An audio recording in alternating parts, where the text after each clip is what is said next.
बिस्मिल्लाहिर्रहमानिर्रहीम। अस्सलाम वालेकुम डियर स्टूडेंट्स, आज हम बायोलॉजी क्लास 9 के बाब 4 सेल साइकिल के मशक के ये एमसीक्यूज़ करेंगे। तो फर्स्ट हमारे पास क्वेश्चन है, सेल साइकिल के किस मरहले में सेल में सबसे ज़्यादा बढ़ोतरी होती है। तो स्टूडेंट्स आपने याद रखना है कि G1 और G2 फेज़ में बढ़ोतरी होती है, लेकिन सबसे ज़्यादा जो बढ़ोतरी है वो G1 फेज़ में होती है। इसी वजह से इसको नशोनुमा की फेज़ भी बोलते हैं या मरहला भी बोलते हैं। ठीक है, मैं आपको पीछे से बता देता हूँ। तो जी स्टूडेंट्स, यहाँ पर आप देख सकते हो G1 मरहला है। ठीक है, इसे बढ़ोतरी यानी नशोनुमा का मरहला भी कहते हैं। तो ये चीज़ आपने याद रखनी है, बढ़ोतरी यानी नशोनुमा का मरहला G1 फेज़ है। ठीक है, इसमें सेल अपनी प्रोटीन्स और ऑर्गन्स वगैरह बनाता है। सो G2 फेज़ पर अगर आप देखोगे तो इसमें भी सेल अपनी नशोनुमा जारी सिर्फ रखता है, लेकिन जो ज़्यादा नशोनुमा होती है या बढ़ोतरी होती है वो G1 मरहले में ही होती है। ठीक है, सो G1 जो है ये करेक्ट इसका आंसर है। सो ओके स्टूडेंट्स, आपने G1 फेज़ को सिलेक्ट कर लेना है, ये वाला इसका करेक्ट आंसर है। ठीक है, अच्छा नेक्स्ट हमारे पास है, सेल साइकिल के किस मरहले में क्रोमोसोम्स डुप्लीकेट होते हैं। तो एस फेज़ में क्रोमोसोम्स की डुप्लीकेशन होती है, क्रोमोसोम्स की कापियाँ या नकलें तैयार होती हैं। ठीक है, ये मैं आपको पीछे से बताता हूँ। तो अगर आप यहाँ पर देख सकते हो, यहाँ पर एस मरहला है, क्रोमोसोम के डीएनए की नकल तैयार की जाती है। इसके नतीजे में क्रोमोसोम्स की डुप्लीकेशन हो जाती है, यानी कि क्रोमोसोम्स की कापियाँ तैयार हो जाती हैं एस मरहले में। ठीक है, सो एस मरहला या एस फेज़ इसका करेक्ट है। So okay students, cell cycle के किस मरहले में क्रोमोसोम्स डुप्लीकेट होते हैं, एस फेज़ में। ये चीज़ आपने याद रख लेनी है। ठीक है, नेक्स्ट हमारे पास है, मदरजा झैल में से कौन सी खसूसियत माइटोसिस की नहीं है, ये सोमैटिक सेल्स में होता है। जी बिल्कुल स्टूडेंट्स, जो माइटोसिस है वो सोमैटिक सेल्स में होता है। ठीक है, ये जीनियाती तौर पर एक जैसी डॉटर सेल्स बनाता है, ये भी ठीक है, क्योंकि माइटोसिस में जो सेल्स बनते हैं वो आबाई सेल्स जैसे ही होते हैं। ठीक है, जीनियाती तौर पर उनमें कोई तब्दीली नहीं होती। सो वो आपस में भी डॉटर सेल्स सेम होते हैं। ठीक है, अच्छा जीम ऑप्शन देखें जो कि नेक्स्ट पेज पर है, डॉटर सेल्स में क्रोमोसोम की तादाद आधी हो जाती है। जी बिल्कुल स्टूडेंट्स, माइटोसिस में ये नहीं होता। तो सवाल ये है कि कौन सी माइटोसिस की खसूसियत नहीं है। तो माइटोसिस में जो डॉटर सेल्स में क्रोमोसोम्स हैं वो वही रहती है जो आबाई सेल में होती है, लेकिन यहाँ पर लिखा है आधी हो जाती है, जो कि असल में मियोसिस में होती है। सो इस वजह से ये वाली खसूसियत माइटोसिस की नहीं है, तो इसको आपने सेलेक्ट कर लेना है। ठीक है, अच्छा माइटोसिस के किस मरहले में क्रोमोसोम्स सेल के दरमियान में तरतीब पाते हैं, मेटाफेज में तरतीब पाते हैं। सो ये भी मैं आपको पीछे से बता देता हूँ। सो यहाँ पर आप देख सकते हो ये माइटोसिस के मराहिल हैं। ठीक है, इसमें प्रोफेज भी है और नेक्स्ट पेज पर अगर आप देखो तो ये मेटाफेज है। तो मेटाफेज में देखें यहाँ पर उन्होंने क्या लिखा हुआ है कि क्रोमोसोम्स अपने आप को सेल के हते इस्तिवा पर तरतीब दे देते हैं।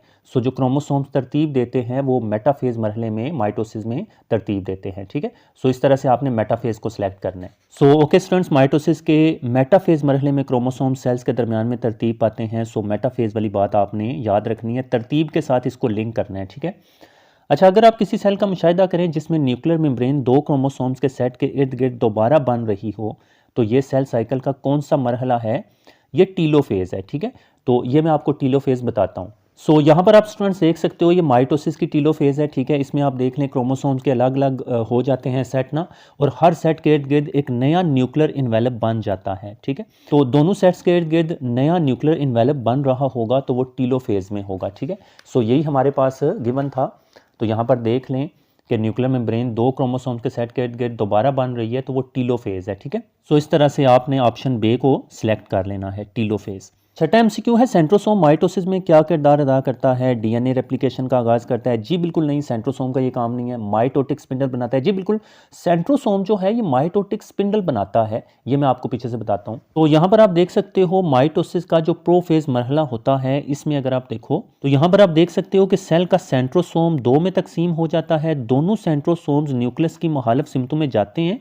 इस दौरान वो खास माइक्रोट्यूब्यूल्स यानी स्पिंडल फाइबर्स का एक जाल बनाते हैं, यानी कि जो सेंट्रोसोम्स होते हैं वो स्पिंडल फाइबर्स बनाते हैं। ठीक है, so okay students, centrosome mitosis में माइटोटिक स्पिंडल यानी स्पिंडल फाइबर्स बनाते हैं। तो ये वाली चीज़ आपने याद रखनी है, ऑप्शन बी को सिलेक्ट कर लेना है। ठीक है, अच्छा नेक्स्ट हमारे पास है, किन में सेंट्रोसोम माइटोटिक स्पिंडल बनाते हैं। देखिए वही देखिए ऊपर वाली बात उन्होंने हमें बता दिया, सेंट्रोसोम माइटोटिक स्पिंडल बनाते हैं, वही हमने ऊपर देखा सेंट्रोसोम स्पिंडल माइटोटिक स्पिंडल बनाते हैं। ठीक है, लेकिन यहाँ पर ये एमसीक्यू है कि किन में सेंट्रोसोम माइटोटिक स्पिंडल बनाते हैं। जानवर के सेल्स में, जी बिल्कुल जानवर के सेल्स में बनाते हैं। पौधे के सेल्स में नहीं, पौधे के सेल्स में जो सेंट्रोसोम है वो नहीं होते। ठीक है, तो उन्होंने क्या फिर माइटोटिक स्पिंडल बनाना है। प्रोकैरियोटिक सेल्स बैक्टीरिया वगैरह में नहीं होते, इन सब में नहीं, इन सब में ज़ाहिर सी बात है जब पौधे और इनमें नहीं है तो इन सब में तो नहीं होगा। सो जानवर के सेल्स में ही सिर्फ सेंट्रोसोम माइटोटिक स्पिंडल बनाते हैं, ठीक है, ये भी मैं आपको पीछे से बता देता हूँ। सो क्लियरली स्टूडेंट्स यहाँ पर आप देख सकते हो कि पौधों के सेल्स में सेंट्रोसोम नहीं होता तो फिर माइटोटिक स्पिंडल कैसे बनाएंगे, ठीक है, तो वो बड़े स्पिंडल फाइबर्स के इकट्ठा होने से बनता है। तो पौधों में तो खैर सेंट्रोसोम होते ही नहीं है, तो ये आपने याद रखना, पौधों में होते हैं ना ही प्रोकैरियोट्स में होते हैं, सिर्फ जानवर के सेल्स में ये बनाते हैं, ठीक है। सो इसका जो करेक्ट ऑप्शन है वो जानवर के सेल्स हैं, ये आपने अलिफ ऑप्शन को सिलेक्ट कर लेना है, ठीक है। अच्छा, नेक्स्ट हमारे पास 8वां क्वेश्चन है, ये थोड़ा सा समझने वाला है। एक जानदार में 4 जोड़े क्रोमोसोम्स हैं, यानी कि क्रोमोसोम्स के 4 जोड़े हैं, और मियोसिस 1 के बाद हर डाटर सेल में कितने क्रोमोसोम्स और क्रोमैटिड्स होंगे। अच्छा, अब देखें यहाँ पर मैं आपको ड्रा करके बताता हूँ। तो यहाँ पर देखें स्टूडेंट्स 4 जोड़े क्रोमोसोम्स के हैं, ठीक है।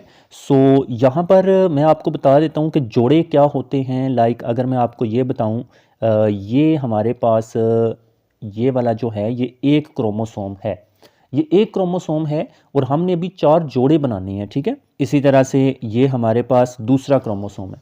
अब ये क्रोमोसोम का ये एक जोड़ा अभी बना है, ठीक है, ये एक क्रोमोसोम, ये दूसरा, अगर 2 चीज़ें हो तो वो एक जोड़ा बनाते हैं, ठीक है, जोड़े में 2 चीज़ें होती हैं। तो अब इस तरह से 4 जोड़े मैं यहाँ पर बना लेता हूँ, ठीक है। सो ओके स्टूडेंट्स, यहाँ पर देखें मैंने 4 जोड़े बना लिए हैं, ठीक है। अगर मैं आपको बताऊँ, ये एक जोड़ा है, ये दूसरा जोड़ा, ये तीसरा जोड़ा और ये चौथा जोड़ा है, ठीक है। अच्छा, अब क्या है, मियोसिस 1 के बाद हर डाटर सेल में कितने क्रोमोसोम्स और क्रोमैटिड्स होंगे, यानी कि हर सेट में कितने क्रोमोसोम्स और क्रोमैटिड्स हैं। मियोसिस 1 जब होती है तो इनकी तादाद आधी रह जाती है, ये आपको पता है ना। जब मियोसिस 1 होगी उसके बाद क्रोमोसोम्स आधे रह जाएंगे। अभी ये कितने क्रोमोसोम्स हैं, 8 हैं। तो जब इनको हाफ अगर मैं कर लूँ तो देखें, ये वाला अलहदा सेट बन जाएगा इधर वाला, और इधर वाला अलहदा एक सेट बन जाएगा, ये अलहदा अलहदा सेल में चले जाएंगे, ठीक है। सो ये चीज़ आपने याद रखनी है। सो इस तरह से स्टूडेंट्स मैं ना इसको अलहदा अलहदा सेट बना रहा हूँ, ठीक है। ये वाला एक अलहदा सेट हो जाएगा, मियोसिस 1 के बाद क्रोमोसोम की तादाद आधी रह जाएगी, और ये वाला जो सेट है ये अलहदा बन जाएगा, क्रोमोसोम की तादाद आधी रह जाएगी, ठीक है जी। ये 2 सेट बन जाएंगे। अच्छा, अब क्या कह रहे हैं, 8 क्रोमोसोम्स नहीं, 1 2 3 4, इसमें 4 हैं, मतलब हर एक में 4 आएंगे, 8 नहीं होंगे। और 8 क्रोमोसोम्स ये भी गलत है, तो अलिफ और दाल को निकाल दें अपने जहन से। 4 क्रोमोसोम, जी बिल्कुल 4 क्रोमोसोम्स तो ऑब्वियसली है ना, हाँ, और मतलब दोनों सेट्स में 4 क्रोमोसोम्स हैं। 8 क्रोमैटिड्स, अब क्रोमैटिड्स क्या होते हैं, ये जो एक सिस्टर क्रोमैटिड्स होते हैं, जैसे ये एक है ये दूसरा है, इनको क्रोमैटिड्स बोलते हैं, ठीक है। तो ये वाले क्रोमैटिड्स हैं और ये पूरा एक क्रोमोसोम है, इन दोनों को मिलाकर एक क्रोमोसोम आपने लेना है, और ये क्रोमैटिड्स इसके 2 हैं, इसके 4, फिर 8 6 और फिर 8 हो जाएंगे, ठीक है जी बिल्कुल स्टूडेंट्स। तो 4 क्रोमोसोम्स हैं और 8 क्रोमैटिड्स हैं, 1 2 3 4 5 6 7 8, और टोटल क्रोमोसोम्स 4 ही हैं। तो 4 क्रोमोसोम्स और 8 क्रोमैटिड्स, तो बे को आपने सेलेक्ट कर लेना है। सो इस तरह से स्टूडेंट्स आई होप आपको समझ आ गई होगी, ठीक है। जब पहले मतलब 8 थे ना, टोटल 4 जोड़े थे तो 8 थे, 8 क्रोमोसोम्स बनाए ना, फिर मियोसिस 1 के बाद उनको आधा कर दिया, 2 अलग-अलग सेल्स बन जाएंगे, और ये क्रोमोसोम एक सेल में, ये दूसरे सेल में चले जाएंगे, ठीक है। तो इसमें अगर आप देखो ना तो 4 क्रोमोसोम्स हैं, 1 2 3 4, और क्रोमैटिड्स कौन से हैं, ये एक क्रोमैटिड है, ये दूसरा, ये तीसरा, चौथा, 5वां, 6वां, 7वां, 8वां, तो 8 क्रोमैटिड्स हैं और 4 क्रोमोसोम्स हैं। सो ऑप्शन बे को आपने सेलेक्ट कर लेना है स्टूडेंट्स, ठीक है। अच्छा, किस वाक्य का ताल्लुक सिर्फ मियोसिस से है जबकि माइटोसिस में ऐसा नहीं होता। डीएनए रेप्लिकेशन दोनों में होता है, क्रोमोसोम्स की साफबंदी दोनों में होती है, जो तरतीब देने होते हैं, साफबंदी का मतलब तरतीब देना होता है। क्रॉसिंग ओवर, जी बिल्कुल स्टूडेंट्स, क्रॉसिंग ओवर, देखिए जो क्रॉसिंग ओवर है ना, ये सिर्फ मियोसिस में होती है, ये माइटोसिस में क्रॉसिंग ओवर नहीं होती।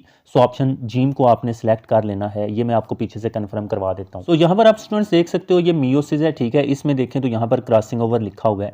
क्रॉसिंग ओवर है नॉन सिस्टर क्रोमैटिड्स के दरमियान क्रोमोसोम के हिस्सों का तबादला होता है, ठीक है। जो नॉन सिस्टर क्रोमैटिड्स होते हैं ना, उनके क्रोमोसोम्स एक दूसरे के साथ जगह तब्दील कर लेते हैं, इसे क्रॉसिंग ओवर बोलते हैं, और ये सिर्फ मियोसिस में है, माइटोसिस में ये नहीं होती, ठीक है। तो हमारे पास लास्ट एमसीक्यू है, मियोसिस 1 के बाद मियोसिस 2 क्यों जरूरी है। क्रोमोसोम्स को रेप्लिकेट करने के लिए, जी नहीं। क्रोमोसोम्स की तादाद कम करने के लिए, जी नहीं। सिस्टर क्रोमैटिड्स को अलग करने के लिए, जी बिल्कुल स्टूडेंट्स। जो मियोसिस 2 है इसका बुनियादी मकसद सिस्टर क्रोमैटिड्स को अलग करना होता है, ये मैं आपको फिगर से भी बता देता हूँ। तो यहाँ पर आप देख सकते हो मियोसिस 2 है, ठीक है। यहाँ पर लिखा हुआ है सिस्टर क्रोमैटिड्स को मुखालिफ कुतुबीन की जानब खींचकर अलग अलग कर देते हैं, ठीक है। सो मियोसिस 2 में जो है वो बुनियादी तौर पर सिस्टर क्रोमैटिड्स को अलग अलग करना होता है, ये बात आपने याद रखनी है, ठीक है। नीचे फिगर से भी आप देख सकते हो, तो जैसा कि आप देख सकते हो ये सिस्टर क्रोमैटिड्स पहले ऐसे इकट्ठे होते हैं ना, तो बाद में देखें अलग अलग हो गए हैं, ठीक है। ये कलर से आपको अंदाज़ा हो जाना चाहिए। ब्लू रेड इस तरह से, और ऊपर ब्लू रेड है, तो यहाँ पर अलग हो गए। सो ये सिस्टर क्रोमैटिड्स को अलग अलग किया जाता है मियोसिस 2 में, ठीक है। सो ओके स्टूडेंट्स, आपने याद रखना है मियोसिस 1 के बाद मियोसिस 2 इस वजह से ज़रूरी है क्योंकि सिस्टर क्रोमैटिड्स को अलग अलग करना होता है। सो ऑप्शन जीम को आपने सेलेक्ट कर लेना है, ठीक है।